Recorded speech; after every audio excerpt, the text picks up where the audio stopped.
Cake খেতে কে না ভালোবাসে। কেক এমন একটি খাবার যা সবারই পছন্দ, বাচ্চা থেকে বুড়ো। মুখের সামনে কেক ধরলেই সবারই মুখে হাসি ফুটে যায়। আর এই কেকটা খাওয়ার জন্য সবাই কিন্তু একদম আকুল হয়ে যায়। আর সেটা যদি হয় জন্মদিনের কেক, তাহলে তো কোনো কথাই নেই। অনেক বেশি মজাদার, অনেক বেশি আনন্দময়ের সঙ্গে কিন্তু আমরা একটা জন্মদিনে আমরা কেক কেটে থাকি। এখন কিন্তু শুধু জন্মদিনে নয়, মানুষ কিন্তু ইচ্ছা করলে কেক কাটতে পারে খাওয়ার জন্য, বা যে কোনো অকেশন না থাকলেও কিন্তু অনেকেই অনেক ধরনের ডিজাইন করে কেক নিয়ে থাকে। এমনি এমনি খাওয়ার জন্য অনেকে নিয়ে থাকে। কেক হচ্ছে এমন একটা প্রিয় খাবার, বিশেষ করে বাচ্চারা তো খুবই বেশি ভালোবাসে। আমার তো কেক ভালোই লাগে, আমার ফ্যামিলিরও কেক সবাই মোটামুটি ভালোবাসে। কেক আসলে খেতে ভালো লাগে, কারণ এই জিনিসটা একদম অন্যরকম একটা ফিল। কেক ছাড়া জন্মদিন কিন্তু ভাবাই যায় না, একদম অসম্পন্ন থেকে যায়। শুধু তাই নয়, বর্তমানে যে কোনো উপলক্ষে বা খুশির দিনে কেক কাটা এখন ট্রেন্ড হয়ে গিয়েছে। মানুষ কিন্তু সবকিছুতেই কেক কেটে থাকে, আবার এমনিতেও কেক নিয়ে খেয়ে থাকে। দিনের পরিবর্তনের সঙ্গে তাল মিলিয়ে এখন জন্মদিন থেকে শুরু করে অ্যানিভার্সারি, তারপরে হচ্ছে নানান ধরনের ডে আমরা পালন করে থাকি। সেই ডেতে কিন্তু এখন কেক নিয়ে থাকে। আগে শুধু জানতাম জন্মদিনে হলেই কেক, এখন কিন্তু কোনো জন্মদিন লাগে না, কোনো ডে লাগে না, এখন এমনি এমনি অনেকেই কেক নেয়। বিশেষ করে মানুষের সব থেকে বেশি চাহিদা থাকে কিন্তু ভ্যানিলা স্পঞ্জ এবং চকলেট কেক। এই দুটা কেক কিন্তু মানুষ বেশি লাইক করে থাকে, কারণ এই দুটা কেক হচ্ছে রেগুলার। এখন কিন্তু মানুষ নানান ধরনের কাস্টমাইজ করে কেক নেওয়ার সুযোগ পায়। আমরা যারা হোমমেড বেকার আছি, আমাদের জন্যই কিন্তু মানুষ কাস্টমাইজ করে বেশি নিতে পারে। সাধারণ বেকারিতে যেয়ে দেখেন আপনি কিন্তু কাস্টমাইজ করে সেমভাবে পাবেন না, মানে ওরা কিন্তু একদম সেম পারফেক্টভাবে কাস্টমাইজ করে না, একটু এদিক সেদিক করে দেয়। তবে আমরা কিন্তু পারফেক্টভাবে কাস্টমাইজ করে থাকি। আবার আমরা হোম মেকার হয়ে কিন্তু অনেকের অনেক সুবিধা হয়েছে, কারণ এখন মানুষ কাস্টমাইজ করে সুন্দর সুন্দর কেক তারা বানিয়ে নিতে পারে ইচ্ছা মতো ডিজাইন করে।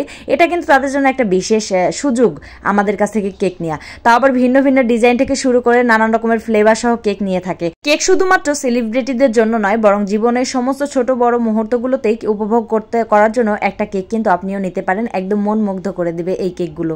এই যে আজকে যে কেকটা আমি করে দেখাচ্ছি, এটা হচ্ছে ভ্যানিলা 1 পাউন্ড স্পঞ্জ কেক। আর এই কেকটা কিন্তু আমি কাস্টমাইজ করেছিলাম। কাস্টমার যেভাবে ডিজাইন করে দিতে বলেছিল সেভাবেই করার চেষ্টা করেছি, বাট কালার কম্বিনেশনটা একটু এদিক সেদিক হয়েছে। কিন্তু মাঝে মধ্যে কিন্তু কালার কম্বিনেশন ম্যাচিং হয় না, কারণ হচ্ছে এক একটা কেকের এক এক ধরনের কালার থাকে। আবার ফোনের কোয়ালিটিও কিন্তু অন্যরকম থাকে। ধরেন আমি একটা ফোন দিয়ে পিকচার তুলে আমি আপলোড করলাম, সেম পিকচার দিয়ে আমার ক্লায়েন্ট আমাকে কেক তৈরি করে দিতে বললো, বাট আমার ফোনে কিন্তু ওই ছবিটা তুললে অন্য ধরনের কালার আসবে। এই জন্য কালার কম্বিনেশন ম্যাচিং করা খুবই কষ্টের। এই জন্য আমরা আগে থেকেই আমরা বলে রাখি যে আমরা কিন্তু কালার কম্বিনেশনটা পারফেক্টভাবে ম্যাচিং করতে পারি না। তবে পারলে বলে দেয়, না পারলেও বলে দেয়, কারণ কাস্টমাররা যেহেতু আমাদের কাছে আশা করে আসে যে আমরা পারফেক্টভাবে একটা কেক করে দিতে পারবো, এই জন্য আমরা হতাশ করি না কাউকে। এই যে কেকটা দেখছেন, এটা কিন্তু পার্পেল কালার আর হোয়াইট কালারের কম্বিনেশনে রেখেছিলাম। কালারটা মাশাআল্লাহ ভালোই লেগেছে। আর দুটো গোলাপ দিয়েছি আমি, দুটো গোলাপের কালারই কিন্তু মাশাআল্লাহ অনেক বেশি সুন্দর। নিচে হচ্ছে আমি পার্পেলের শেড দিয়ে দিয়েছি, আর চারপাশ দিয়ে গোল্ডেন লিপ দিয়ে দিয়েছি। প্রত্যেকটা কেকে গোল্ডেন লিপ দিলে বেশি ভালো লাগে, মানে ডিজাইনটা একদম চমৎকার দেখায়, পুরো কেকটায় ফুটে ওঠে। এভাবে হচ্ছে ডিজাইনগুলো করার চেষ্টা করি। ভ্যানিলা স্পঞ্জ কেক কিন্তু অনেক বেশি নিয়ে থাকে মানুষ কিন্তু আনকমন কেকের থেকে কমন কেক বেশি খেয়ে থাকে, কারণ ফরিদপুর জেলার মধ্যে আমি কাজ করি। এই ফরিদপুর জেলার মধ্যে কিন্তু vanilla sponge cake, chocolate sponge cake, red velvet, এই তিনটা আইটেম কিন্তু বেশি সেল দিয়ে থাকে, কারণ এই তিনটা আইটেম হচ্ছে মানুষ নিয়ে থাকে বেশি, অনেক বেশি লাইক করে। প্রত্যেকটা কাস্টমারই খুশি করার চেষ্টা করি, নিজের মন মতো করেই কেকটা একদম মনের মাধুরী মিলিয়ে ডিজাইন করে থাকি। কখনো কাউকে হতাশ করার উদ্দেশ্যে কিন্তু এই বিজনেসটা শুরু করিনি। আলহামদুলিল্লাহ বিজনেসটা আপনাদের দোয়ায় ভালোই চলছে।